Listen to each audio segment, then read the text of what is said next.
जय हिंद दोस्तों, welcome to IAS with Hari Mohan and institute for analytical studies. दोस्तों, आज हमारे साथ दोबारा से गिरधर सर हैं।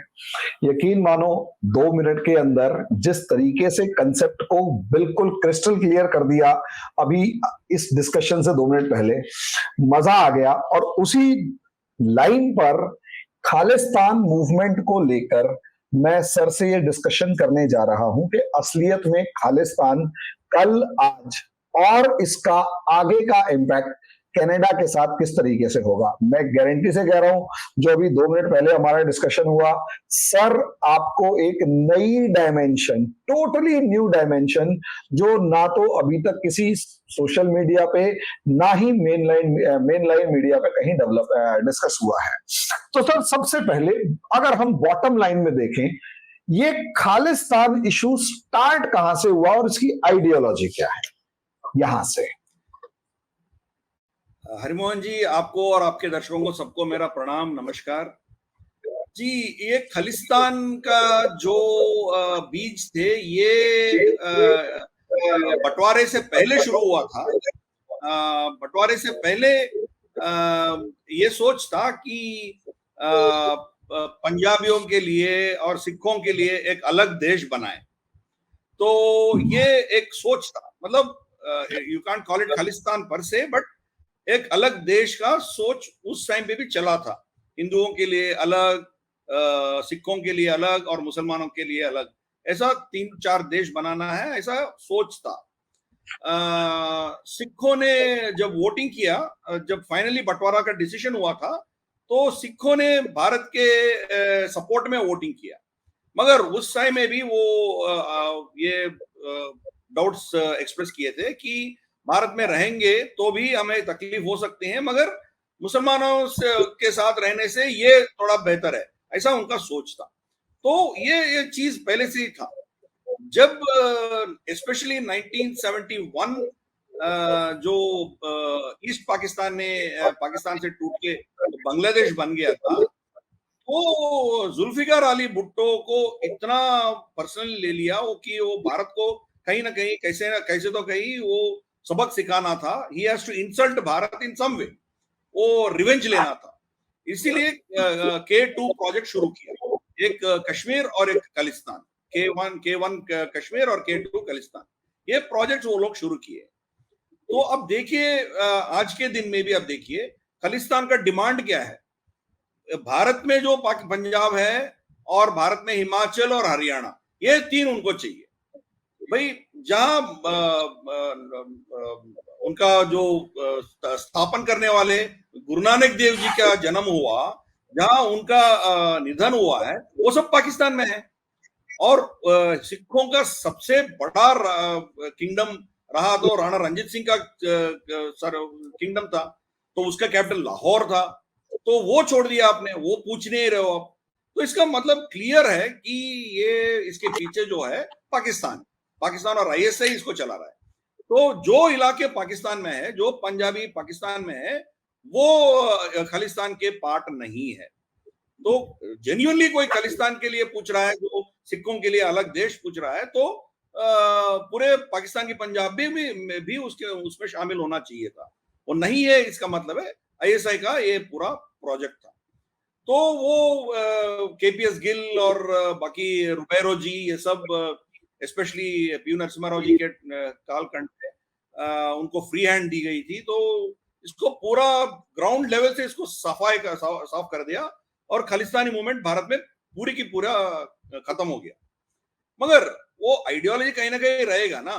तो हमारे साथ कुछ जुल्म हुआ है, कांग्रेस ने 84 में कुछ किया है, या कुछ और चीज हो, ये चीज अंडर करंट थी, मगर वो सेपरेटिस्ट आइडियोलॉजी जैसा नहीं हुआ था। तो Akali Dal was representing the so called interest of Sikhs and Punjab. तो ये मोर और लेस भारत में तो साफ हो गया था।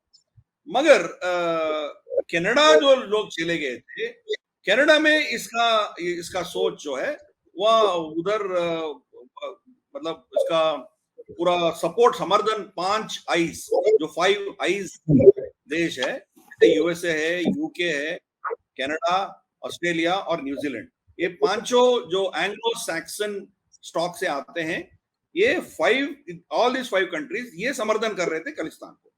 तो उनको लीवर्स चाहिए था भारत को रोकने के लिए, भारत को कंट्रोल करने के लिए उनको लीवर्स चाहिए थे, तो इसीलिए वो पाकिस्तान को पैसे देते थे। तो उनको पता था कि पाकिस्तान न्यूक्लियर बॉम्ब बनाने जा रहा है, फिर भी ये नजरअंदाज किया, कुछ नहीं कहा, कुछ किया नहीं है उसके खिलाफ। तो पूरा टेक्नोलॉजी, पूरा डिजाइन वेस्ट से ही चोरी करके कर रहा था, इनका पूरा इंटेलिजेंस था, फिर भी कुछ नहीं किया। तो उनको एक लीवर चाहिए था भारत को कंट्रोल करने के लिए, और खालिस्तान भी उनके लिए एक टूल है। अब देखेंगे तो खालिस्तानी प्रॉब्लम इन पांचों देशों में ही आपको मिलेगा। जर्मनी में भी सिखों का पॉपुलेशन ज्यादा है, मगर आपको जर्मनी में खालिस्तान का इतना नहीं मिलेगा। आपको फ्रांस में भी कुछ लोग हैं, मगर आपको नहीं मिलेगा। अफ्रीका में कुछ सिख समुदाय हैं, मगर अफ्रीका में आपको खालिस्तानी एक्टिविटीज नहीं दिखेंगे। तो हो सकते हैं लोग इधर उधर जा रहे होंगे, मगर जितने पैमाने पे आपको यूके और कनाडा में दिखता है, कहीं और नहीं दिखेगा। तो ये 5 कंट्रीज जो है एंग्लो सैक्सन कंट्रीज, वही ये देश इनको पाल रहे हैं। तो खालिस्तानी मूवमेंट कनाडा में बहुत जोर पकड़ लिया, सेम थिंग इन यूके। अब देखिए, जब कनिष्का बॉम्बिंग हुआ था 1985 में, उससे पहले 82 से हम तलविंदर को हम एक्सट्राडेट करने के लिए रिक्वेस्ट दे रहे थे, और जस्टिन ट्रूडो का पिताजी जो था, वो भी पियर ट्रूडो, वो मना कर दिया था एक्सट्राडेशन करने के लिए। 3 साल के अंदर अंदर क्या हुआ हमें देखा है। तो 2 बॉम्ब प्लांट किए थे, एक कनिष्का तो ट्रेजेडी हो गया था, दूसरा थोड़ा डिले होने से एयर इंडिया फ्लाइट जापान के एयरपोर्ट में नीचे ही पड़ गया, कोई मरा नहीं है उसमें। मगर फिर भी उसके बावजूद वो डिनाई करते रहा, हमारे यहाँ कुछ नहीं है। वो 329 पीपल जितने भी मरे थे, उसमें से 220-230 कैनेडियंस थे, मगर 90% of those Canadians were Indian Canadians. मतलब व्हाइट कैनेडियंस बहुत कम थे, जो भारत से गए थे और कैनेडियन सिटीजनशिप लिए थे, वो लोग मरे थे। तो इनका सोच, इनका जो फॉर्मूला बहुत सालों से, बहुत दशकों से जो चला आ रहा है कि दुनिया में कहीं भी कोई भी टेररिस्ट ऑर्गेनाइजेशन हो, कोई भी तंजीम हो, कोई भी ड्रग माफिया हो, कोई भी गैंग्स हो, ये सब उनके जो लूटे हुए पैसे जो है वो इन देशों में इन्वेस्ट करना है। तो ये इनका फॉर्मूला था। पहले लंदन में इन्वेस्ट हो रहा था, लंदन का प्रॉपर्टी रेट्स इतना क्यों बढ़ गया था? क्योंकि चीप मनी है, इन्वेस्ट कर रहे थे। Same thing in USA, California और बहुत से एरियाज में, और इवन न्यूयॉर्क, यहाँ कैश में लोग खरीदते थे। मतलब यहाँ भारत में तो आपको केवाईसी नॉर्म्स है, आप आधार दिखाना है, इनकम टैक्स प्रूफ दिखाना है, बहुत कुछ है, मगर यूएसए में ऐसे नहीं है। अब बंडल्स ऑफ कैश लेके जाते थे लोग, जमीन या प्रॉपर्टी खरीदते थे, कोई पूछते नहीं थे आपको पैसा कहाँ से मिला है। तो चाहे वो मेक्सिकन कार्टल्स हो या कोई और ड्रग माफिया हो या पाकिस्तान से लूटे हुए इन जनरलों के पैसे हो, कुछ भी हो, उनको पैसे चाहिए।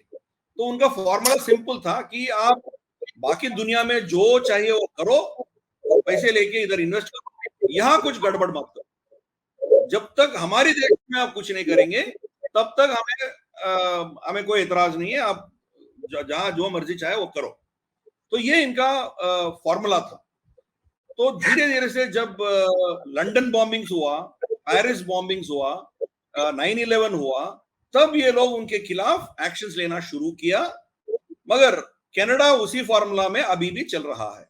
हाँ जी सर, मेरा क्वेश्चन ये था कि अभी जैसे लेफ्ट लिबरल्स का एक डिस्कशन आता है, तो सबसे पहले अगर हम ये पूछे लेफ्ट लिबरल्स क्या हैं, उसके बाद ये जो पूरी पॉलिटिक्स है लेफ्ट लिबरल्स की, वो किस तरफ से है, और कि कैसे जस्टिफाई कर पा रहे हैं कि दुनिया में आप कहीं भी जाके बॉम्बिंग करो, टेररिज्म करो, कुछ भी करो, बस यहां कुछ मत करो। और तीसरी बात मैं जो पूछ रहा था कि सर, एक मतलब बेसिक थॉट कि साहब, कनाडा में जितने प्रोटेस्ट हो रहे हैं, जितने ज्यादा प्रोटेस्ट हो रहे हैं, उन ज्यादा प्रोटेस्ट में भी क्राउड ज्यादा नहीं है। 100, 150, 200 बंदे भी अगर आ जाएं, तो अभी भी जैसे प्रोटेस्ट हुआ है रेंजर के मामले में भी 200 बंदे भी नहीं है। पूरी ताकत लगाने के बाद जब बहुत बड़ा एक प्रोटेस्ट G20 के उसमें हो रहा है, तो भी 2-2.5 हजार बंदे हैं। अब 2,500 बंदे 7 लाख में से आ रहे हैं, और वो भी इनके सबसे बड़े और इंपॉर्टेंट प्रोविंस के अंदर, और ये उसे जस्टिफाई करके कह रहे हैं कि ये जो सेपरेटिस्ट है ये ठीक है। तो सर ऐसा ये क्या मामला है? तो लेफ्ट लिबरल्स की आइडियोलॉजी क्या है और ये कैसे इतना ज्यादा जस्टिफाई कर देते हैं? तो सबसे पहले लेफ्ट लिबरल से अगर कुछ बताएं कि लेफ्ट लिबरल्स हैं क्या और ये सारा जस्टिफाई कैसे कर पाते हैं? तो जो अपने आप को लेफ्ट लिबरल्स कहलाते हैं वो लिबरल नहीं है, ये पहली बात हमें समझना चाहिए। जो बिल्कुल लिबरल नहीं है, जो इंटॉलरेंट है, वो अपने आप को लिबरल कहलाते हैं। तो उनके लिबरलिज्म जो है घृणा से प्रेरित है। वो they hate certain sections of the society and certain ideologies. अब लिबरल हो तो जो आपसे सहमत नहीं रखते हैं, आपके बिल्कुल विपरीत ऑल्टरनेट व्यू रखने वालों को आपको टॉलरेट करना पड़ता है, तभी आप लिबरल बनोगे ना। तो इनके खिलाफ जो भी सोचता है, जो भी इनके इनसे सहमत नहीं है, उनके साथ इनका रवैया क्या है? तो वो तो लिबरल नहीं है। तो यही प्रॉब्लम है इनके लिए। अपने आप को एक टाइटल दे दिया खुद को लिबरल करके, वो लिबरल बिल्कुल नहीं है इनका एक। और दूसरा चीज इनका है, ये लोग हिपोक्रेट्स रहेंगे। जो चीज ये बोलते हैं वो करता बिल्कुल उनके ऑपोजिट करते हैं लोग। तो आप देखिए, कहीं भी देखिए, आप जस्टिन ट्रूडो को ही देख लीजिए। यहाँ जब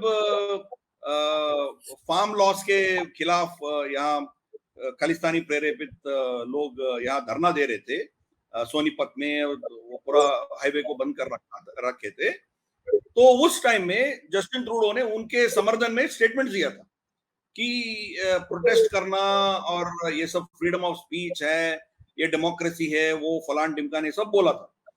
जब उन्हीं के देश में ट्रकर स्ट्राइक किया था इनके वैक्सीनेशन पॉलिसीज के खिलाफ, तो उनके साथ इसका रवैया क्या था? कितने जातियां की उनके साथ, उनके व्हीकल्स को जब्त कर लिया, उनके बैंक्स को फ्रीज कर दिया, बहुत लोगों को अरेस्ट किया, उनके खिलाफ देशद्रोह सेक्शंस डाल दिए, बहुत कुछ किया इनके खिलाफ। तो ये हिपोक्रेसी रहेगा।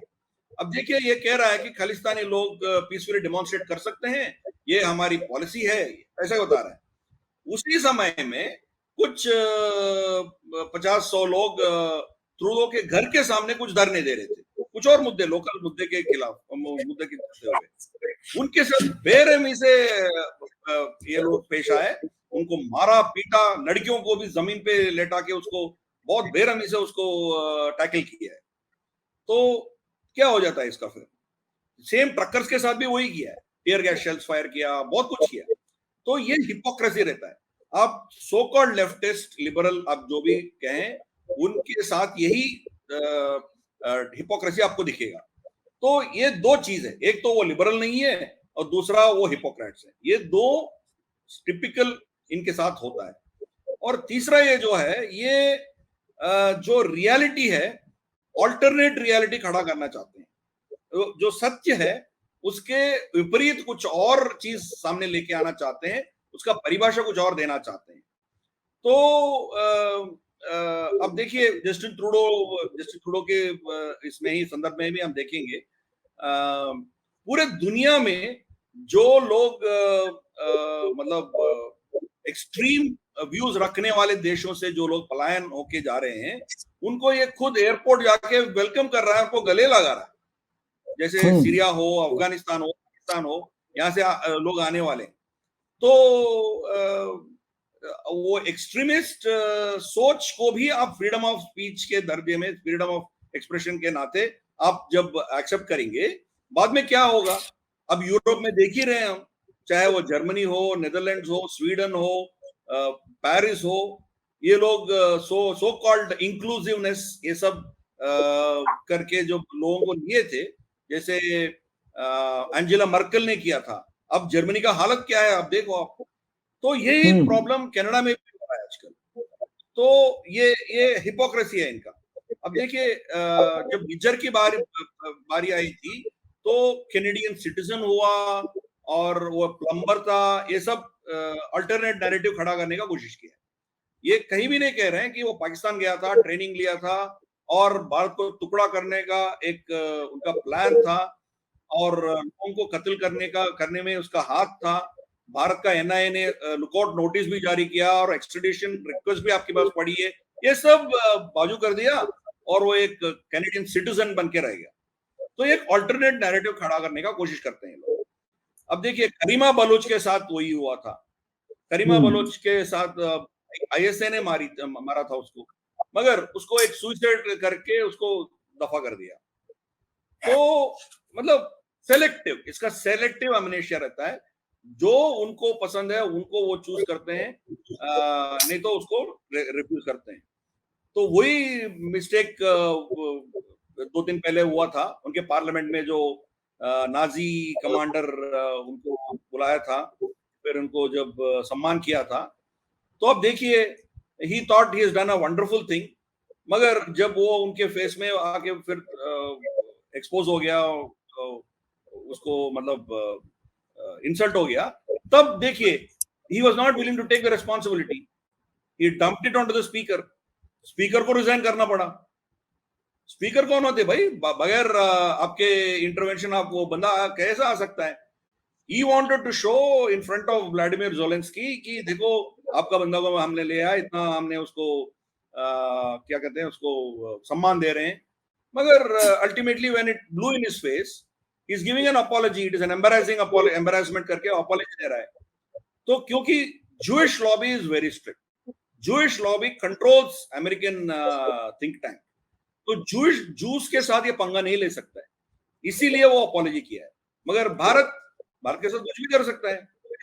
You are a third world country, आप कौन होते हैं हमारे खिलाफ आंख दिखाने वाले? तो ये इनका लेफ्ट लिबरल्स का ये ऐसा आइडियोलॉजी होता है। They are hypocrites of first rate. वो जो बोलते हैं उनके बिल्कुल विपरीत उनका काम होता है, और ये लिबरल बिल्कुल नहीं है, दे आर कंप्लीटली इंटॉलरेंट। तो this is the nature of this people. Sir इसमें मैं एक चीज, जैसे हमारा ये जो बात करते हैं ना, एक तो जैसे आपने बताया कि लिबरल का एक जैसे होता है ना, भेड़िया जो है वो भेड़ की खाल ओढ़ लेता है, तो मुझे ऐसा लगता है कि भेड़िए तो ये है और लिबरल नाम की भेड़ की खाल ओढ़ रखी है, ताकि ऐसा लगे कि लोग इन्हें गलत परसीव करें। लेकिन दूसरा सर जो मामला है वो freedom of speech and expression का है। ट्रूडो से अगर शी जिनपिंग बात करता है डिप्लोमेटिक मामले में, तो उसको भी यही कहता है कि सर हमारे यहाँ freedom of speech and expression है, हम तो अखबारों में बताएंगे। और जब इंडिया के साथ खालिस्तान का मामला है तब भी freedom of speech and expression है। और जब अपने ट्रकर्स का मामला आता है, अमेरिका में ब्लैक लाइव्स मैटर वाला मामला भी आता है सर, और जो ये फ्रांस के अंदर नोएल मारा गया इसका मामला भी आता है, और लंदन के अंदर जिस तरीके से ब्रुटैलिटी दिखाते हैं इनका भी मामला आता है। तो सर ये इस पे इतना जबरदस्त लेवल पर नैरेटिवली डिफेंड कैसे कर पाते हैं, और इंडिया यहाँ कहां पीछे छूट जाता है? क्योंकि मुझे यहां पर भी कहीं ना कहीं इस पूरी बहस में इंडिया नैरेटिव वॉर में काउंटर करता हुआ जोर से नहीं दिखाई दे पा रहा। हम और आप बात कर रहे हैं, लेकिन अगर इंटरनेशनल लेवल पर, इंटरनेशनल प्लेटफॉर्म्स पर देखें तो हमारी कोई से ही नहीं है। हम हिंदी में बात कर रहे हैं, हम अपनी में बात कर रहे हैं, दुनिया तो हमारे को जानती है। मतलब हाँ, मगर आज ऐसी बात नहीं है, भारत काउंटर कर रहा है, मगर हमारी इतना शक्ति नहीं है, ये भी हमें समझना चाहिए। अब देखिए, हम we are the 5th largest economy जरूर है, मगर पर कैपिटा इनकम हमारा अभी भी बहुत लो है, तो गुर्बत और पॉवर्टी इधर ज्यादा है। तो इंटरनेशनल अफेयर्स में they don't consider Bharat to be a major power. हमें हमारी जरूर है सबको, यूएसए को है, फिर गल्फ देशों को है, रशिया चाइना को है, सबको है, हमारी जरूर है, मगर हमें इतना गौरव नहीं देते हैं लोग, क्योंकि we don't matter in the international affairs. हमारी सोच ऐसा था नेहरूवियन सिस्टम से लेके आज तक, हमारी सरहद के अंदर ही हम कुछ काम करते हैं, सरहद के बाहर हमें कुछ लेना देना नहीं था। तो our idea was only confined to our border से आगे हम देखते नहीं, सोचने नहीं थे, तो इसलिए वी वर इररिलेवेंट। अब जापान देख लीजिए, जापान तो 3rd लार्जेस्ट कंट्री, कुछ 20 साल पहले तक वो 2nd लार्जेस्ट कंट्री रहा करता था, फिर भी उसको कौन मानेगा? They are irrelevant in international affairs, क्योंकि economy alone will not make you important. अभी रशिया का नंबर क्या आएगा, 8वां या 9वां स्थान में रहेगा, फिर भी Russia is very crucial. Israel कहां रहेगा, 15 या 20 के नंबर पे रहेगा, फिर भी इसराइल इज वेरी क्रूशियल। तो इस सिचुएशन के चलते हुए we are not that important in international affairs. इसीलिए भारत को कुछ भी बोलें, कुछ भी करें, तो कोई फर्क नहीं पड़ेगा लोगों को। तो ये सिचुएशन बहुत साल से यही था। डोनाल्ड रैम्सफेल्ड जब ईरान अफगानिस्तान के ऊपर कुछ अटैक किया था, टॉमहॉक मिसाइल्स ये लोग फायर किए थे, उसके बाद भारत में कुछ आतंकवादी इंसिडेंट हुआ था। तो लोग डोनाल्ड रम्सफेल्ड से पूछा, जब अमेरिका के खिलाफ कुछ टेरर अटैक हुआ तो आपने जाके उसके घर में घुस के आपने मार के आया, अब भारत के जमीन पे भी हुआ है, क्या भारत के ये हक नहीं बनता वो भी जाके पाकिस्तान में ऐसे कुछ कार्रवाई करें? तो डोनाल्ड रम्सफेल्ड का स्टेटमेंट था कि वो हमारे लिए ठीक है मगर भारत नहीं कर सकता है। तो दे वर वेरी क्लियर, हम जो रूल्स जो सेट करते हैं वो आपके लिए है, हमारे रूल्स हमारे लिए नहीं है। तो ये सो कॉल्ड एडवांस्ड कंट्रीज या एंग्लो सैक्सन कंट्रीज ये डिसाइड करते थे, G7 ये सब लोग। तो पहली बार कोई देश G7 कंट्री का एक मेंबर को, नेटो मेंबर को और ये 5 मेंबर को हमने वीजा देना बंद कर दिया है। तो भारत चुप नहीं रहा, we are responding and responding it very very hard. मतलब you are also sending a message to other 5, चाहे वो ऑस्ट्रेलिया हो, यूएसए हो, कोई और हो, हम भी सख्त कदम उठा सकते हैं, आप रेड लाइन क्रॉस करेंगे। तो we are very clear. And जैसे मैंने बताया, पहले हम सरहद के अंदर देखते थे, हम सरहद के बाहर जाके कुछ कर रहे हैं। मोदी जी का बयान साफ था, हम घर में घुस के मारेंगे, ये उनका statement, it is available on YouTube, कहीं भी जाके कोई भी देख सकता है। उनका स्टेटमेंट बड़ी क्लियर है, लोग मर रहे हैं। अभी रॉ किया या रॉ ने किसी को प्रेरित करके करवाया, ये बोल नहीं सकते कोई, क्योंकि आज तक कोई एविडेंस कोई सामने लेके नहीं आ पाया। ट्रूडो भी क्या कर रहा है, क्रेडिबल एलिगेशन बोल रहा है। एलिगेशन जो है वो क्रेडिबल अनक्रेडिबल नहीं होता है, एलिगेशन होता है। मैं भी एलिगेशन कर सकता हूँ, मैं भी एलिगेशन कर सकता हूँ, अब ट्रूडो ने इधर गांजा चारस पी के चला गया करके मैं भी एलिगेशन कर सकता हूँ। उसका क्या बेसिस क्या है? एलिगेशन क्रेडिबल तब बनता है जब आप एविडेंस सामने लेके आते हो।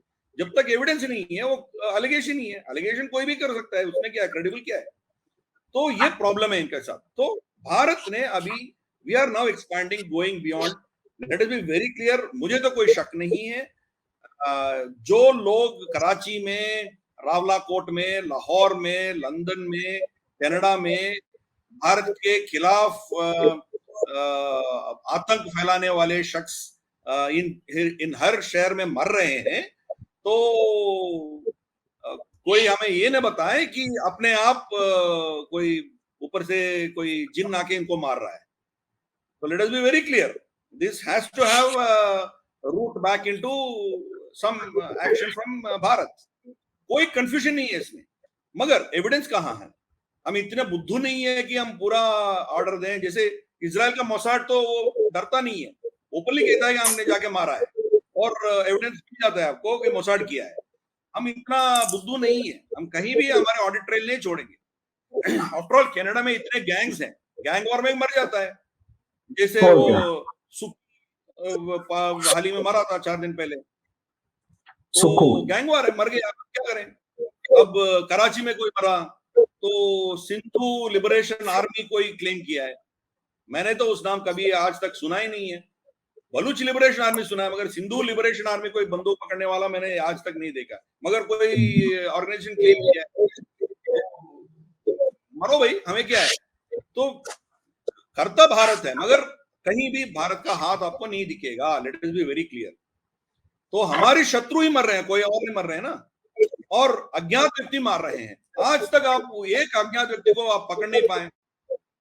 और कनाडा में भी निज्जर को जो मारे थे, उनका सीसीटीवी फुटेज आपको आपके पास है, उनका सेलफोन टावर वो उस सिग्नल कितने लोग हैं, वो पूरा डेटा आपके पास है, इंटेलिजेंस आपके CSIS है, आप पकड़ो ना यार। आज तक जो बंदा निज्जर को मारा है उनको आप पकड़ नहीं पाए, फिर भी आप भारत को दोषी ठहरा रहे हो। तो ये प्रॉब्लम है।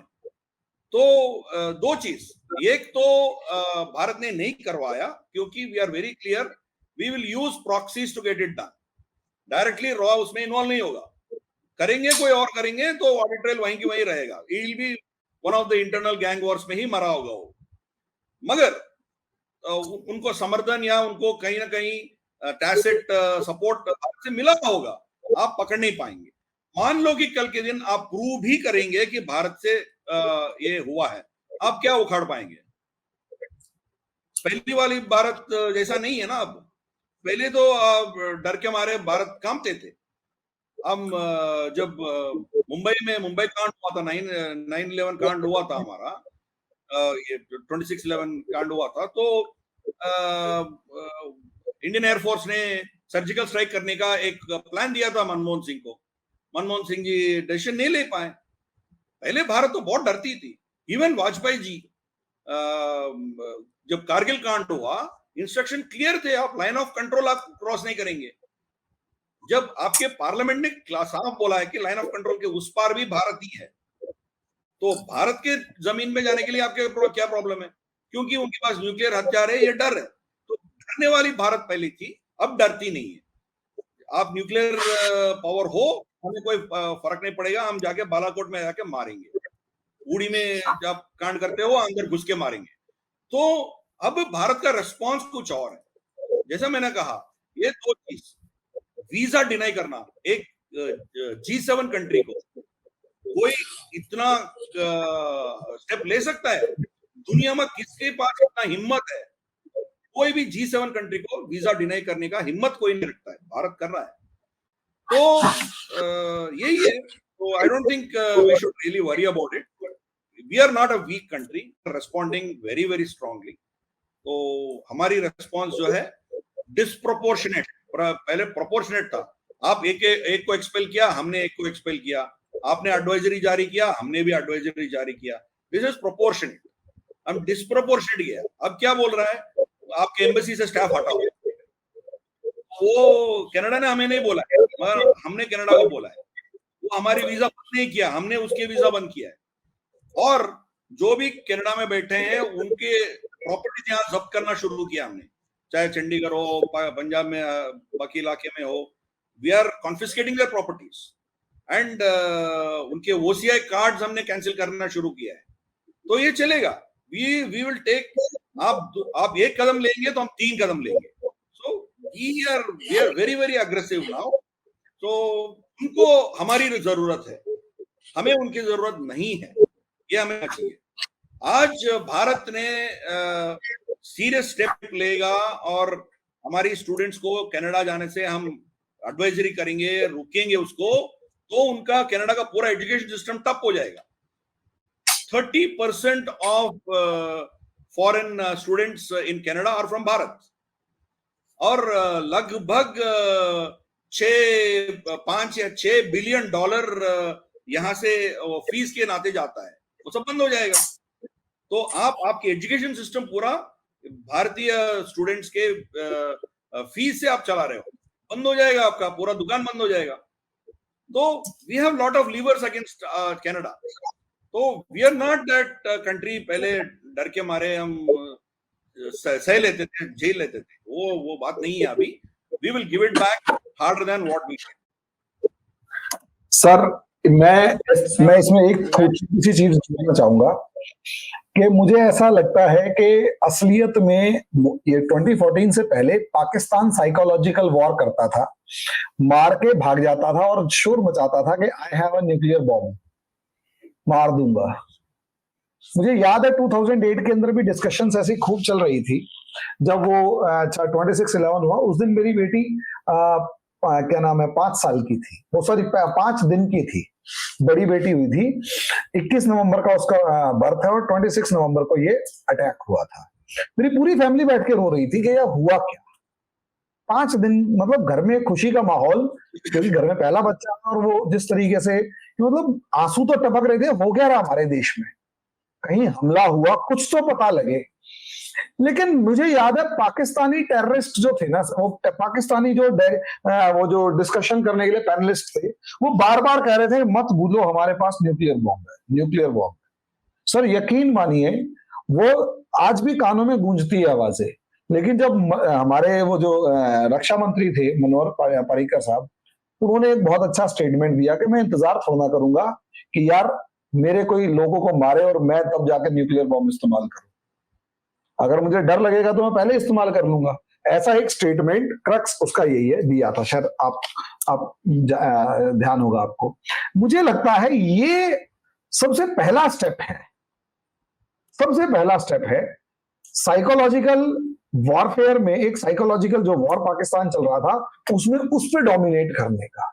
उसके बाद दो स्टेप्स मुझे लगती है, एक तो उरी और दूसरा बालाकोट। बालाकोट से एसोसिएटेड वो कैप्टन अभिनंदन वाला मामला, और तीसरा वो जो मिसाइल छोड़ी थी ब्रह्मोस। सर उसने शायद पूरी सिचुएशन को ऐसे कर दिया कि now Pakistan is under psychological pressure कि इनसे निपटेंगे कैसे। तभी वो इमरान खान ने कहा था कि India is behaving like Israel, वो मुझे ऐसा लगता है। लेकिन मैं यहां आकर जो हम अभी कनाडा के साथ देख रहे हैं, कनाडा के साथ हो रहा है, सर मैं एक कॉन्टिन्यूसली जो डिबेट चल रही है आज के दिन कि हम भी ऐसी सेसेशनिस्ट पावर्स को सपोर्ट करें। और कनाडा के अंदर क्यूबेक है, ब्रिटेन के अंदर स्कॉटलैंड है, अमेरिका के अंदर टेक्सास है, न्यूजीलैंड में भी ऐसा कुछ है, एक वो उनके लोकल्स वगैरह कोई शोर मचाते रहते हैं। ऑस्ट्रेलिया के अंदर भी कुछ वहां के लोकल्स का इशू रहता ही रहता है। न्यूजीलैंड ऑस्ट्रेलिया को छोड़ दिया जाए, इन मामलों में क्या हम लोग इनको सपोर्ट नहीं कर सकते, खासकर क्यूबेक के मामले में? क्योंकि आवाजें उठ रही हैं कि क्यूबेक को सेपरेटिस्ट जो था 1980 और 1995 के अंदर जो रेफरेंडम हुआ था उसमें वहां के इंडियंस ने कनाडा का साथ दिया था, तब जाके लोग बच गए थे। इसके ऊपर थोड़ी सी बताइए कि क्यूबेक का मामले में इंडिया का स्टैंड क्या होना चाहिए, किस तरीके से होना चाहिए? जी, हमारी एक स्टेटेड पॉलिसी है कि हम बाकी देशों के अंदरूनी मामलों में हम दखल नहीं करेंगे। तो ये स्टेटेड पॉलिसी अभी भी चल रहा है। जैसे आप क्यूबेक के बारे में पूछा है आपने, एक्चुअली जस्टिन ट्रूडो क्यूबेक से ही है, तो फिर मतलब अब देख सकते हो क्यूबेक अलग होने से हमें कोई ज्यादा फायदा होने वाला नहीं है। तो ये सेम प्रिंसिपल हम हर जगह रखते हैं, including one China policy. One China policy के तहत ताइवान को हम रिकॉग्नाइज नहीं करते हैं, मगर हमने क्या किया है, उनसे ट्रेड बढ़ा दी, फॉक्सकॉन गिक्सकॉन को इधर पूरा आने का सहमति दे दी, फिर मुंबई में उनका तीसरा ऑफिस खोलने का अनुमति दे दी। उनके 2 ऑफिस थे, तो तीसरा इधर खुल गया। तो टैसिटली हमने ये कर रहा है। और तो और हमने क्या किया है, हमारी जो रिटायर्ड इमीडिएटली, मतलब नरेंद्र मोदी जी के कालखंड में रिटायर हुए, 1 साल 1.5 साल पहले रिटायर हुए जनरल नरावने और भदौरिया और इन लोगों को, तीनों आर्मी चीफ्स जो रिटायर हुए थे, इनको ताइवान भेजे हम। मतलब बगैर सरकारी क्लियरेंस से नहीं जा सकते ना। क्या ये अपने आप चाइना जा सकते, क्या नहीं जा सकते ना, वो सरकार क्लियर नहीं करेगी इनको security. He was a retired army officer, army chief था, तो जाके वो कुछ हमारे सीक्रेट्स बताएंगे तो हमारे लिए तकलीफ होगी ना। तो we will not allow them to go freely. तो मतलब सिक्योरिटी क्लियरेंस लेके वो लोग गए थे उधर। तो हमने, हमारी स्टेटेड पॉलिसी है कि हम we will not interfere internal affairs, मगर टैसिटली थ्रू अदर चैनल्स हमने सब खोल के रखे हैं। ताइवान खोला है, तिब्बत खोला है। जनरल नरावने ने दिल्ली में एक टिबेटन गवर्नमेंट इन एग्जाइल का प्रोग्राम में गया, और उनका बयान था कि हाँ, टिबेटन डायस्पोरा को ये हक है कि वो अपना इंडिपेंडेंस मांगे। मतलब गवर्नमेंट ऑफ इंडिया कुछ नहीं कर रहा है, मगर टैसिटली हमें कर रहा है, हम कुछ ना कुछ कर रहे हैं, यही कर रहे हैं। सिमिलरली अब टर्की हमारे खिलाफ कश्मीर के बारे में बोलती है, तो जाके हम साइप्रस से मिले, फिर हमारे लोग जाके साइप्रस से मिलके फिर उनको बहुत वेलकम किया, ये सब किया। मतलब we are trending a message to Turkey, आप कश्मीर के बारे में करेंगे तो हम साइप्रस उठाएंगे।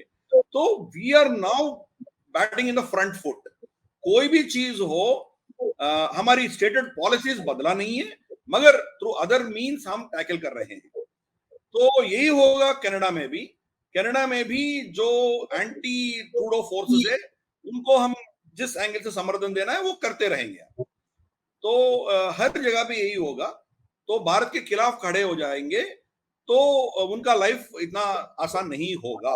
That's a message we are sending very clearly. तो देखते हैं आने वाले दिन में फिर ये सब क्या होगा। सिमिलरली मतलब यूरोप में भी यही हो रहा है। जो पहले हमारे खिलाफ खड़े हुए थे जैसे एंजेलिना मर्कल, ये सब लोग पहले भारत के खिलाफ ही थे वो लोग लिटरली। अब देखिए क्या हो रहा है। Everybody wants to quote India today. So we have changed the narrative in a big way. Silently we have changed it. तो सबको FTA चाहिए भारत के साथ, क्योंकि चाइना से वो उनको निकलना है। तो यू बिकम वेरी क्रूशियल। तो वी विल लिवरेज, हमारी जो पोजीशन है उसको हम लिवरेज करेंगे। तो it's not the same Bharat, हमें समझना चाहिए। तो कनाडा के साथ हम जो करना है करेंगे, but it will not be open war, open हम कुछ नहीं करेंगे। जो करना है करेंगे। उनका एक ही था, उनका डिमांड था जस्टिन ट्रूडो का कि भारत हमारे साथ इन्वेस्टिगेशन में कोऑपरेट करे। यही उनका स्टेटमेंट बयान था। और अमेरिका भी उनको समर्थन में खड़ा हुआ था। तो जयशंकर जी ने न्यूयॉर्क गया और उनको सिंपल, मतलब इतना आसान तरीके से बोल दिया, हाँ भाई आपके पास एविडेंस है तो दिखाओ, हम कोऑपरेट करेंगे, क्या है उसमें, क्या है। मतलब उनका पूरा जितना भी नैरेटिव खड़ा किया था वो सब डिमोलिश करके आ गया। तो we are playing different ball game all together. हम ज्यादा इसमें इमोशनल होके कुछ और नहीं कर रहे हैं, बट वी आर इतना स्ट्रॉन्ग स्टेप ले रहे हैं, कोई उसमें पकड़ में नहीं आ रहा है। तो यूके के साथ यही किया था हमने, जब हमारी वैक्सीन सर्टिफिकेट एक्सेप्ट नहीं कर रहे थे वो लोग, उनका वैक्सीन सर्टिफिकेट भी हमने बंद कर दिए थे। तो मतलब बड़े बड़े कंट्रीज, यूके, यूएसए, सबके साथ ये कर रहे हैं। तो यू कैन इमेजिन कनाडा क्या चीज है। तो we should understand this part of it. अब we are not defensive, we are not apologetic. हम हमारी अंदर हमारी जमीन के अंदर सोचने वाली देश नहीं है। अभी आगे सोचते हैं और दूर की सोचते हैं। मैंने पहले आपके शो में बोला था, मैंने मेडिटेरेनियन सी से लेके पैसिफिक ओशन तक हम ठेका ले रखे हैं अभी। We are a different nation today. ठीक है सर, ये हमारा एक पूरा का पूरा आपने जिस तरीके से क्लियर किया कि क्यूबेक के मामले में डायरेक्ट तो हम बोलेंगे नहीं, इनडायरेक्ट लेवल पर हम कुछ ना कुछ करने वाले हैं। अब ऐसी सिचुएशन में अब हमारा एक पूरा डिस्कशन यहाँ पर तो मेरे हिसाब से हो जाता है, भविष्य में हम कनाडा के साथ कैसे रिलेशन देखते हो। अमेरिका जो मतलब सीस ऑफ फॉर्म में है, कभी इधर है कभी उधर है, और मेरे हिसाब से वो कहीं ना कहीं इंडिया, उसके दिल में तो है कि कनाडा के साथ खड़े हो जाऊं, लेकिन दिमाग में जब ट्रेड घूमता है वो इंडिया को बाहर निकाल नहीं पाता। ये दो रिलेशन और हमारे को अगर पता लग जाए कि भविष्य में कनाडा का रिलेशन इंडिया के साथ कैसा होता जा रहा है, और हम 5 साल बाद या इवन 2 साल बाद या 1 साल बाद भी कैसा देख रहे हैं, अमेरिका कहां खड़ा होगा इस पूरे मामले में, क्या इससे और ज्यादा निचले स्तर तक हमारे कनाडा के साथ रिलेशन गिर सकते हैं? जी, हमें कैनेडियन पॉपुलेशन से कोई दिक्कत नहीं है, क्योंकि हमारी डायस्पोरा उधर बहुत है। सिखों का डायस्पोरा है और हिंदुओं का भी है, बहुत बड़ा डायस्पोरा है। हमारी स्टूडेंट्स बड़े पैमाने पे वहां जाते हैं। तो हमें कनाडा से कोई प्रॉब्लम नहीं है। हमें प्रॉब्लम है तो ये जस्टिन ट्रूडो जैसे वोक आदमियों से है। तो ये हमारी प्रॉब्लम है। जस्टिन ट्रूडो तो अभी बचेगा नहीं है, वो तो जाएगा। तो उनके सर्वेस खुद बता रहे हैं, अब इलेक्शन होगा तो उनके जो कंजर्वेटिव पार्टी का लीडर पीयर जो है वो आराम से जीत जाएगा, और जगमीत का सपोर्ट भी नहीं चाहिए उसको। और जगमीत का वोट भी स्प्लिट हो रहा है, क्योंकि ये जगमीत से बड़ा खालिस्तान बनने का कोशिश कर रहा है जस्टिन ट्रूडो। तो खालिस्तानी वोट दोनों में बढ़ जाएगा और कंजर्वेटिव्स आराम से जीत जाएंगे। तो आपने एक बंदे का बयान देखा होगा, उनका नाम है माइकल रूबिन। ये पेंटागन का ऑफिशियल था, जब अभी रिटायर हो गया। उनका बयान था कि जब हम दोनों हमारे दोस्त हैं, कनाडा और भारत दोनों हमारे दोस्त हैं, मगर दोनों में से एक को चुनना पड़ने का नौबत आएगा तो हम भारत को चुनेंगे। तो उनका उनका स्टेटमेंट बहुत क्लियर था, क्योंकि अभी भारत अमेरिका के लिए बहुत अहम है, बहुत क्रूशियल है। हम तो क्वाड में हैं, हम I2U2 में हैं, हम बाकी उनके जो इंफ्रास्ट्रक्चर के जो प्रोजेक्ट्स है उनमें हैं, including the India middle east Europe corridor हो या बाकी इश्यूज हो, उसमें हैं हम। तो वी बिकम एक्सट्रीमली क्रूशियल, और हमारी प्रेजेंस SCO में और बाकी ब्रिक्स में होना अमेरिका के लिए अच्छा है, क्योंकि वहां एंटी अमेरिकन स्टैंड जो भी लेता है उसको रोकने वाला एक ही शक्ति होगा, वो भारत है। तो इसीलिए भारत उनके लिए क्रूशियल। कनाडा क्या है, उसके लिए कुछ अहमियत नहीं रखता है, बॉर्डर है, कैनेडियन उसका नेबर है, उससे ज्यादा कुछ नहीं है। और 5 में एक है, नेटो मेंबर है, G7 है, मगर उसका शक्ति क्या है, $1.5 ट्रिलियन का इकोनॉमी है, ज्यादा कुछ करना नहीं है उससे। तो धीरे धीरे से वो कंट्रोल करेंगे, वहां से कुछ कोई जस्टिन ट्रूडो जैसा उछलेगा तो उसको अमेरिका कंट्रोल कर देगा, उसको चुप करने के लिए कर देंगे। अब देखिए अभी 3-4 दिन में सब ठंडा हो गया, तो स्पेशली वो नाजी वाला कि वो जलील हो गया, तो अभी वो भी बंद कर दिया। तो ये होगा अल्टीमेटली उनका जो यूनाइटेड नेशंस रिप्रेजेंटेटिव, कनाडा का रिप्रेजेंटेटिव बॉब कुछ नाम था उसका, वो बंदा ऑलरेडी ही started saying I am talking to Indian ambassador, इसको हल करने का कोशिश हम शुरू किया है। तो अमेरिका ने उसको फटकारा दिया होगा, जाओ कुछ करो, इसको बंद करो। तो we are very clear, we will not compromise on our sovereignty. हमारी सॉवरेनिटी के ऊपर कोई प्रश्न उठाएंगे तो हमें बर्दाश्त नहीं है, we are very clear about it. तो हमारी फ्यूचर यही इसी बेसिस पे चलेगा। कनाडा को समझना चाहिए, अमेरिका को समझना चाहिए, सबको समझना चाहिए, जब तक ये रेड लाइन क्रॉस नहीं करेंगे तब तक we are willing to cooperate with anybody. तो मेरे ख्याल से कनाडा का रिलेशनशिप जो है, जब जस्टिन ट्रूडो वहां से निकल जाएगा फिर दोबारा हम रिस्टार्ट करेंगे, वो कोई दिक्कत नहीं है हमें। कनाडा से हम कुछ लेते हैं, जैसे फॉस्फेट गिस्फेट ऐसा कुछ लेते हैं उनसे, कुछ चीजें हमें चाहिए जो इंपॉर्टेंट है वो लेते हैं, मगर हमारे ट्रेड बहुत कम है, $6-7 बिलियन से ज्यादा नहीं है। तो ठीक है, आई मीन वो नहीं है तो भी फर्क नहीं पड़ेगा, अल्टरनेट्स हम कर सकते हैं, कोई दिक्कत नहीं है। हमारे बच्चे भी ऑस्ट्रेलिया जा सकते हैं, USA जा सकते हैं, UK जा सकते हैं, कहीं और जा सकते हैं। ऐसी बात नहीं है कि कनाडा से कोई आगे कुछ नहीं है हमारे पास। तो कुछ दिन ठंडा रहेगा, कनाडा के साथ रिलेशनशिप्स ठीक नहीं होगा, ठीक है, हमारे लिए कोई दिक्कत नहीं है। We are waiting for next step. वो एक नेक्स्ट स्टेप लेगा तो हम क्या करना है, ऑलरेडी हमारे पास पूरा प्लान रेडी है, अभी कनाडा के हाथ में है, इसको कहां तक खींच के लेके जाना है उनके हाथ में। We are ready for it, we are ready to ban उनके जो चंडीगढ़ में उनका कॉन्सुलेट है उसको हम निकालने के लिए तैयार बैठे हैं। अभी नेक्स्ट स्टेप वो लेगा तो नेक्स्ट हम वो करने वाले हैं कि कैनेडियन एम्बेसी इन चंडीगढ़ को हम बंद कर देंगे। तो will take step by step, वो एक स्टेप लेगा तो हम 2 लेंगे। तो ये समझ गया, अमेरिका समझ गया, उसको कंट्रोल करने का कोशिश कर रहा है। अमेरिका को कोई ऑप्शन नहीं है, भारत चाहिए, मगर इतना इंडिपेंडेंट सोचने वाला भारत उनको नहीं चाहिए, उनके पकड़ में होने वाला भारत चाहिए। इसलिए 2024 के इलेक्शन में फिर दोबारा फुल मेजॉरिटी से कोई सरकार आता है तो वो उनके लिए बर्दाश्त नहीं है। इसके लिए they will use all levers, तो उनके पास जितने भी हैं वो सब करेंगे।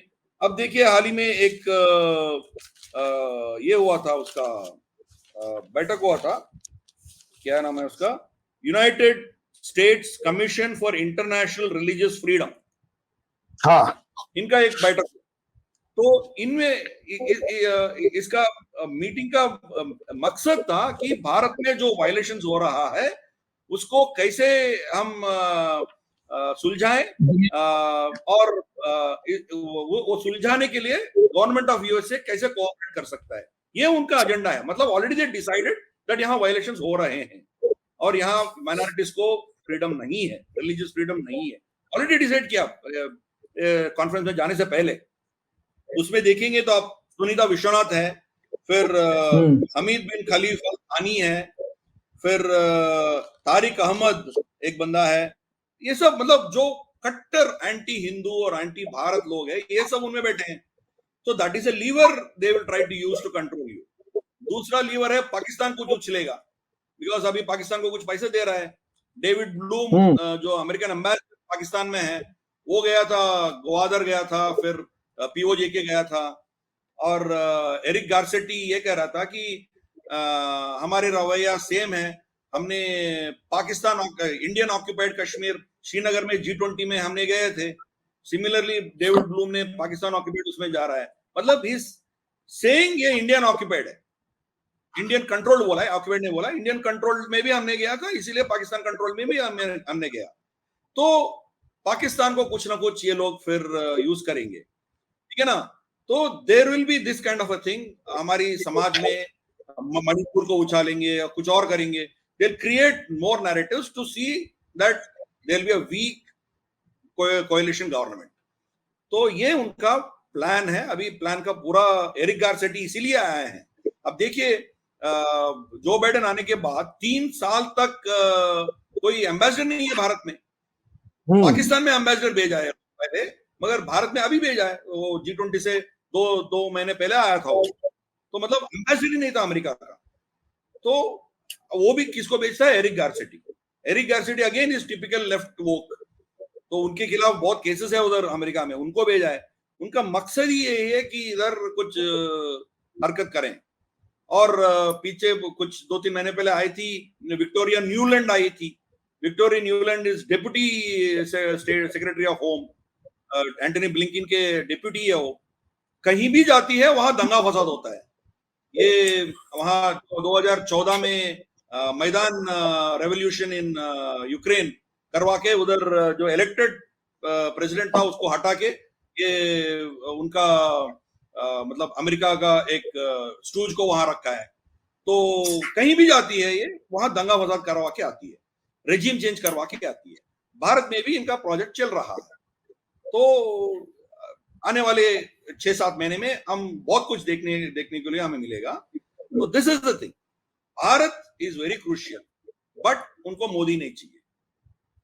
तो देखते हैं क्या होगा। अच्छा सर, लास्ट एक क्वेश्चन, कनाडा का मेरा तमन्ना थी आपसे क्वेश्चन पूछने की कि ये वेस्ट का एक लिबरल माइंडसेट का बाय प्रोडक्ट कहें या प्रोजेक्ट कहें, LGBTQXYZ++2 ABCD पता नहीं क्या, LGBT तक तो हमारे देश में भी है, अब उसमें क्यू जोड़ दिया, फिर आगे प्लस प्लस जोड़ दिया, फिर पता नहीं क्या क्या जोड़ दिया, अब उससे पहले भी कुछ है, बाद में भी कुछ है। सर इतनी लंबी छोड़ी तो लिस्ट हमारे को पता ही नहीं कि होती भी क्या है।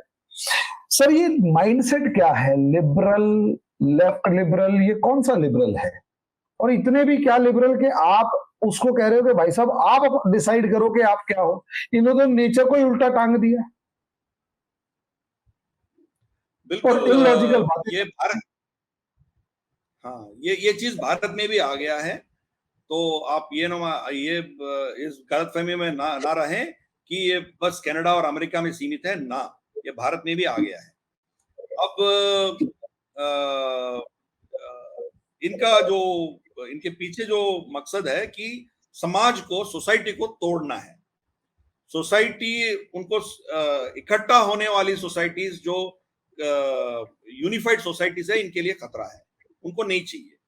सोसाइटी जब कंप्लीटली बिखरा हुआ होता है तो उसको कंट्रोल करना आसान होता है। इसको जब उनमें यूनिटी होगी, कोहेशन होगी, तो उसको टैकल करना बहुत मुश्किल है इनके लिए। तो जब मार्क्सिज्म फेल हो गया था, जो मार्क्सिस्ट फिलॉसफी फेल हो गया था, तो उसको ये लोग क्या किया है, मार्क्सिस्ट फिलॉसफी क्या था पहले, इकोनॉमी आप सुधरेंगे, इकोनॉमी आप गवर्नमेंट कंट्रोल में ले लेंगे, समाज अपने आप ठीक हो जाएगा, ये उनका पहले सोच था। तो आप इकोनॉमी में टारगेट करो, इकोनॉमी आपके कंट्रोल में ले लो, पूरा इकोनॉमिक बेनिफिट्स लोगों को जब आपके कंट्रोल में होगा तो समाज पूरा आपका सुनेंगे। तो workers of the world unite, ये सब जो भी वो उनका प्रोग्राम था। अब क्या हो गया, जब मार्क्सिज्म फेल हो गया स्पेक्टेकुलरली, तो दे हैव रिवर्स्ड इट। अब समाज के ऊपर ये लोग काम करना शुरू किया है। That is called cultural Marxism. पहले कल्चर को तोड़ो, जब कल्चर खत्म करेंगे आप, अपने आप इकोनॉमी, सब समाज आपके कंट्रोल में आ जाएंगे। तो कल्चर को तोड़ो, तो कहीं भी कल्चरल इश्यूज हो उसके खिलाफ ये लोग खड़े हो जाएंगे। अब देखिए भारत में भी देखिए, महिषासुर जयंती ये लोग मनाते हैं कॉलेजेस में, तो उनका नैरेटिव है बाइनरी, हर चीज में बाइनरी खड़ा करते हैं लोग। महिषासुर कौन है? पीड़ित है, दलित है। और दुर्गा कौन है? ब्राह्मणिकल गॉड है। तो दलितों को पीड़ित करने वाला है, इसीलिए इसका हम ये करते हैं, उनका जन्मदिन मनाते हैं। सेमली रावण जन्म दिवस, इनको ये पता नहीं है कि बोथ रावण और महिषासुर दोनों ब्राह्मण थे, और दुर्गा माँ तो इनके परिभाषा में वो ट्राइबल है हाँ ना। फिर भी वो एक बाइनरी खड़ा करने का कोशिश करते हैं लोग। आदिवासी एक टर्म लेके आए हैं लोग, यहाँ कोई आदिवासी नहीं है। यूरोप, अमेरिका और ऑस्ट्रेलिया में आदिवासी हैं, क्यों नेटिव्स हैं, ये लोग बाहर से आके उनको कब्जा कर लिया। यहाँ कोई सब आदिवासी हैं, या तो जनवासी होंगे या पट्टनवासी होगा, इधर यूर ड्वेलर इन फॉरेस्ट और इन सिटीज, बस उतना ही है। यहाँ सब लोग आदिवासी हैं, वी आर ऑल मूलवासी हैं, मगर आदिवासी का एक खड़ा किया है लोग ने। तो like that they have done lot of stuff समाज को तोड़ने में। अब समाज तोड़ने के बाद इनका पेट अभी भरा नहीं है, अभी आदमी को, इंसान को तोड़ने में शुरू किया है लोग, अब चल पड़े हैं लोग। तो अभी आपके पास जॉइंट फैमिली है, सोचिए अभी 3 भाई 3 मतलब बहू हैं और बच्चे हैं, सब पूरी फैमिली है, माय फैमिली। उसको तोड़ के यूनिटरी फैमिली बनाया। अभी यूनिटरी फैमिली को भी तोड़ के आपने डिवोर्सेस ले आया, और मतलब पहले आप एक फैमिली के लिए एक टीवी होता था, एक फ्रिज होता था, अब 4 बेच सकते हो, 4 टीवी 4 फ्रिज, और हस्बैंड वाइफ इनका भी डिवोर्स हो जाएगा तो 2 और ऐड हो जाएगा, ठीक है ना। तो अब क्या हो गया, आदमी को तोड़ रहे हैं। तो आदमी का सबसे आपका नियरेस्ट क्या है, आपका identity, gender identity is the closest to your heart, उसको ये तोड़ने में ये निकल पड़े हैं। तो आज मैं आदमी हूं, कल मैं औरत हो जाऊंगा, परसों न औरत न आदमी, 14 दिन मैं बिल्ली बन के रहूंगा, 5वां दिन मैं एक वस्तु बन के रहूंगा। मतलब मेरा आइडेंटिटी के ऊपर वार कर रहे हैं, और उनके समर्थन में ये पूरे सो कॉल्ड लेफ्ट लिबरल ये सब खड़े हैं। तो they drive this whole wokism into an extreme measure. अब हमारी देश में भी आईटी इंडस्ट्रीज में आ गया है, क्योंकि अमेरिकन आईटी इंडस्ट्री में वहां जो पॉलिसीज है वो पॉलिसीज इधर भी अपना रहे हैं। तो बंदा आता है, वो दाढ़ी वीड़ी मूछ सब होता है, वो फ्रॉक और कंगन पहन के आता है ऑफिस में सुबह सुबह, तो आप उसको देख के हंसना नहीं है, आप हंसेंगे तो आपका नौकरी जाएगा। और मीटिंग को सबको बुलाना है, तो मीटिंग से पहले ईमेल जाता है इन लोगों को, आपको मीटिंग में क्या करके किस लफ्ज से आपको क्या बोलते हैं उसको एड्रेस करना है, क्योंकि आप मर्द हो, you are a man, so it will be he or him, right? मगर I can't assume just because you are a man, I cannot say इस मीटिंग में he him करके नहीं बोल सकता हूं। तो मैं आपसे पूछता हूं, इस मीटिंग आपको कैसे एड्रेस करना है? तो आप बोलेंगे you address me like she her, आज मैं स्त्री हूं। दोपहर में शाम के मीटिंग में फिर दोबारा मैं मेल भेजूंगा, आपको कैसे एड्रेस करना है? आप बोलेंगे it that, I am not a man, I am not a female, मैं एक वस्तु हूं। तो जेंडर फ्लूइडिटी, जस्टिस चंद्रचूड़ में भी ओपन कोर्ट में बोल रहा था, जेंडर फ्लूइडिटी का नाम लिया था। ये इतना खतरनाक है जेंडर फ्लूइडिटी, मतलब दिन में मैं कब क्या बदलूंगा मुझे पता नहीं है, जो मैं बोलूंगा वो आपको रेस्पेक्ट करना है। तो आप अडल्ट हो, आप जो करना है वो करो, वही गलत है। मगर अब क्या हो गया, they have taken it down to the children, बच्चों के साथ बहुत नाइंसाफी हो रहा है। उनका gender identity, rights of the children करके, उनको क्या पता है जेंडर के बारे में, क्या पता है उनको, उनके दिमाग में भी ये सब बिठा दिया। और जब कोई बच्चा ये बोलेगा कि मैं आज लड़की हूं, तो पेरेंट्स को भी उनको वही बोलना चाहिए, उनके खिलाफ बोलेंगे तो आपको आपके खिलाफ कार्रवाई होगा। और कस्टडी में भी मान लो कि एक आपका लड़का अपने आप को कहता है मैं लड़की हूं, और आपका बीवी उसको सपोर्ट करती है, कस्टडी उनको दिया जाता है, आपको नहीं देते हैं। तो ऐसे वाली कल्चर आ गया कनाडा और यूएसए। और तो और the biggest dangerous thing is gender change operations बच्चों के ऊपर कर रहे हैं, स्टेरिलाइजेशन कर रहे हैं लोग। तो मतलब इतना खतरनाक सिचुएशन में ये सो कॉल्ड एलजीबीटीक्यू ये सब चला गया, वो कल्चर आ गया। अनफॉर्चुनेटली भारत में भी अब देखने को मिल रहा है। इन आईटी कंपनीज में आपका जेंडर सेक्स चेंज करना हो तो आपको कंपनी ने $1 मिलियन तक आपको पैसे देगी, आपका जेंडर चेंज सेक्स ऑपरेशन के खर्चा वो करेगी। तो this is a extremely dangerous thing and इनको समर्थन करने वाले जस्टिन ट्रूडो जैसे लोग हैं, जस्टिन ट्रूडो जैसे लोग उनको समर्थन करते हैं। तो सर आपसे बात करते हुए वैसे तो मेरा लास्ट क्वेश्चन था, लेकिन एक और पूछने की परमिशन चाहूंगा कि सर मेरे दिमाग में आपसे आपकी पूरी बातें सुनते हुए एलजीडीपी के पता नहीं क्या क्या है इसके ऊपर कि सर मैं आपसे बात कर रहा हूं, आप और मेरे दोनों के बारे में हमें पता है, हमने आपको ही और हिम के अकॉर्डिंग डिसाइड करना है। इसका मतलब हमारा पूरा फोकस हमारी बाकी बातों पर होगा। अब आप ये कह रहे, अब हमारे और आपके बीच में मान लिया ये डिसाइड हो गया कि मैं 9 बजे तक तो ही हूं, 9:05 पे मैं शी मिलूंगा और 10:05 पे मैं इट मिलूंगा। अब सर प्रॉब्लम ये है कि मेरी और आपकी जो बातचीत का मेन ऑब्जेक्टिव था वो तो हो गया साइड में, और मैं अब उस पे ही फोकस करता रह जाऊंगा कि 9:05 पे क्या बोलना है, 10:05 पे क्या बोलना है और 8:05 पे क्या बोलना है। तो सर फिर तो दुनिया कहां जाएगी? ऑब्जेक्टिव तो सारे फिर हम एक दूसरे को पहचान बताने और पूछने में, एक दूसरे का नाम पूछने और बताने में निकाल देंगे। अच्छा, उसमें हमारे जो गवर्नमेंट के डॉक्यूमेंट्स होते हैं वो भी तो हमारी पहचान इसी कैटेगरी में करती है।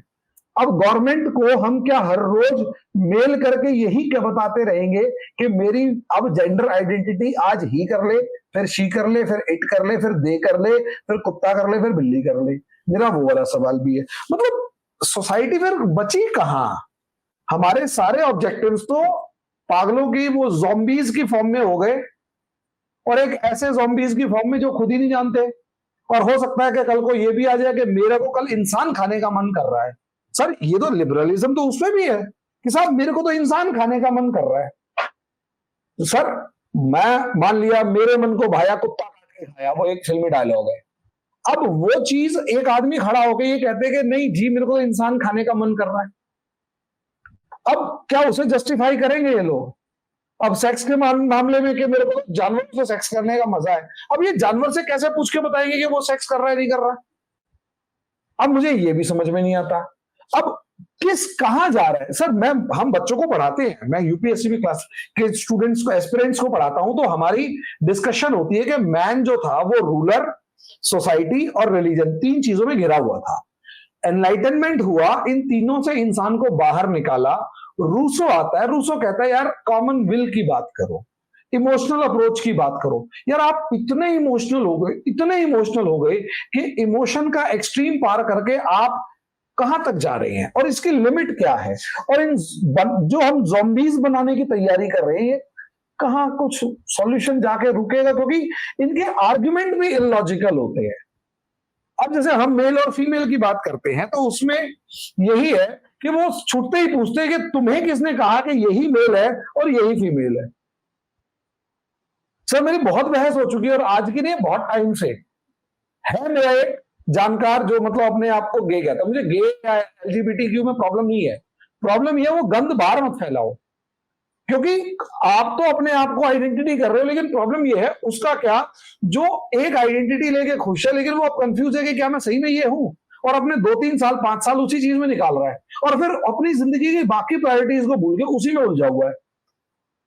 तो सर सबसे पहले कहां खत्म होगा? और सबसे पहले तो ये बता दीजिए सर, क्या ये इंसान को जो है ना खाने का लिबरलिज्म है, तो क्या वो इंसान को मार के खाने को अलाउ करेंगे ये लोग कि एक इंसान ही इंसान अपने आप को बेच दे और वो खा जाए?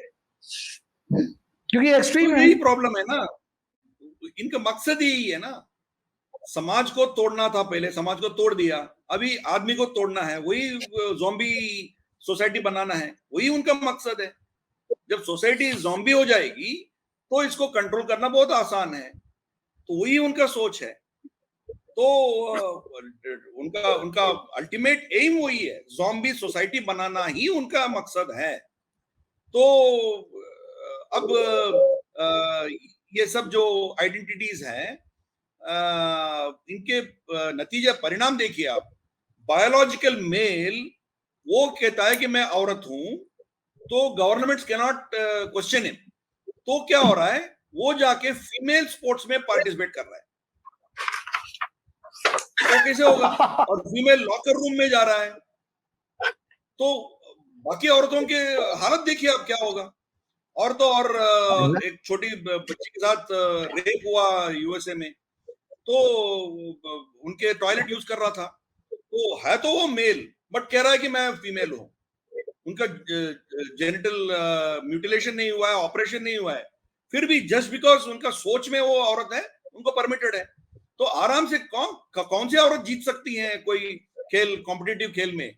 आप टेनिस में आप देखिए, कोई मर्द आके औरत के इसमें लेडीज सेक्शन में खेलेगा, कौन से औरत जीत सकता है उनके सामने?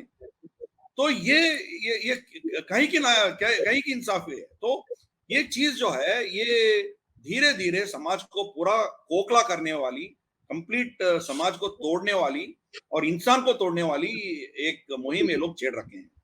मगर इसके पुशबैक भी आ रहे हैं समाज में। इनको देख के लोग अभी इसको काउंटर करने का भी शुरू हुआ। एक टिपिकल एग्जांपल इसका है बडवाइजर। बडवाइजर एक अल्कोहलिक ब्रांड है, आप जानते हो। उसमें बड लाइट जो है was a most favoured drink for Americans, जो थके हुए हैं, जो मिडिल क्लास, जो ब्रिक एंड मोटर कंपनीज में काम करते हैं, जो बड़े बड़े आईटी कंपनीज और बैंकिंग कंपनीज में काम नहीं करते हैं, जो ordinary American, specially white American जो है, वो लोग पीने वाली Budweiser, bud light. Bud light was very very popular among, maximum sales उसी का था, कोई 70% से ऊपर था उसका। तो बडवाइजर ने एक यही वोक एलजीबीटी लड़की को ले आया, उधर मार्केटिंग एग्जीक्यूटिव, मार्केटिंग चीफ बना दिया उसको। तो वो क्या किया है, कोई बंदा, कोई फिजिकली वो मेल था, मगर वो औरतों का ड्रेस पहन के अपने आप को औरत कहला के एक बंदा, उनका एक इंस्टाग्राम अकाउंट है, उसमें उनका बर्थडे बड लाइट लेके वो एंजॉय कर रहा था। तो उसका कुछ मिलियंस ऑफ व्यूज उस इंस्टाग्राम के पोस्ट का हुआ है। तो उस बंदा या बंदी का फोटो बड लाइट में डाल दी है ये मार्केटिंग चीफ। तो इतना उसके खिलाफ नेगेटिव कैंपेन चला अमेरिका में, लोग बड लाइट खरीद के उसमें थूकना है, उसको मारना है और उसको पूरा खत्म करना है। तो उसके खिलाफ कौन बड़े बड़े मेम्स निकालना है, ये सब चला, पूरे सोशल मीडिया में चला। तो बड लाइट का सेल्स 2 महीने के अंदर अंदर 90% गिर गया। उसका मार्केट कैप जो है, उसके मार्केट कैप जो है कम से कम $12 बिलियन उसका मार्केट कैप गिर गया। तो ऐसा मतलब जब काउंटरिंग हो रहा है, तो वो उस औरत को निकाल दिया कंपनी फाइनली, और दोबारा उसको मेल ड्रिंक बताने का कोशिश कर रहे हैं वो लोग, बट इट्स टू लेट। तो एक महीने पे, एक लेवल पे ये जो वोकिज्म ये चल रहा है, corporates, in fact gender sensitive policies आपके पास नहीं है तो आपको बैंक लोन नहीं मिलेगा अमेरिका में। उनके लिए एक ऑर्गेनाइजेशन बिठागी तो आपको रेटिंग करेंगे। If you are gender equality में आपका स्कोर कम होगा तो आपको लोन नहीं मिलेगा। तो एक साइड पे वो भी चल रहा है, दूसरा साइड समाज के रेस्पॉन्स भी आ रहे हैं और पॉलिटिकल लेवल पे भी आ रहे हैं। अभी ये सो कॉल्ड लेफ्टिस्ट को हरा के सो कॉल्ड राइटिस्ट या सो कॉल्ड नेशनलिस्ट या एंटी वोक ये लोग उभर के आ रहे हैं। अब विवेक रामस्वामी को देख लीजिए, अमेरिका में जो कैंडिडेट है अभी, रिपब्लिकन कैंडिडेट, उनका लिस्ट में नंबर 1 उनका है कि God is real and there are only 2 genders। Very clear, मतलब ये जेंडर वोकिज्म के खिलाफ खड़ा हुआ है, तो इसलिए वो इतना पॉपुलर हो गया। Same thing with Giorgio Meloni भी वोकिज्म के खिलाफ थी और कोर रिलीजियस प्रिंसिपल्स के खिलाफ ये जो भी चल रहा था उसको नकार के we have to be religious, we have to be conservative करके जब मुहिम चढ़ी थी, तो she became the prime minister of Italy now. Marine Le Pen भी सेम स्टोरी। अभी फ्रांस में उनका 3% 4% वोट शेयर था। पिछले इलेक्शन में मैक्रोन के जस्ट बिल्कुल नीचे थी वो, मतलब इतना पॉपुलैरिटी गेन कर दिया। तो धीरे धीरे से समाज में इनके खिलाफ मतलब लोग खड़े हो रहे हैं और समाज खड़ा हो रहा है। तो ये हमें देखना चाहिए, वो रहेगा, सतर्क रहना चाहिए हमें। इसीलिए भारत में जब ये आएगा तो हमारी जो परंपराएं हैं, हमारी जो सभ्यता है, हमारी सिविलाइजेशन जो है, और हमारी फैमिली वैल्यूज, फैमिली सिस्टम्स जो भी है, और हमारी जो सनातन धर्म की जो सोच है, यही हमें बचा पाएगी। इसीलिए लोगों को हमारी सिविलाइजेशनल वैल्यू के ऊपर ध्यान देने का कोशिश हमें करना चाहिए। जब ये नहीं है, what are we are a global citizen, हमें कोई आइडेंटिटी नहीं है, खुद का आइडेंटिटी भी हम खत्म कर देंगे, ऐसा सिचुएशन आ जाएगा तो क्या हो जाएगा? जिसका बाप पिताजी बलिदान दिया था पाकिस्तान से लड़ते लड़ते, उसका बेटी आके बोलती है कि पाकिस्तान हमारे पिता को नहीं मारा है, जंग ने मारा। तो आप सोचिए लोगों के दिमाग के ऊपर ये लोग कैसे काम कर रहे हैं। तो only solution for this is your civilisation, आपकी सभ्यता और आपकी जो मूल धर्म है। इट्स नॉट अ रिलीजन, हमारी जो सिविलाइजेशन वैल्यूज है वही हमें बचा पाएंगे। सर मतलब यकीन मानिए, हम तो 30 मिनट के लिए आए थे लेकिन मजा आ गया।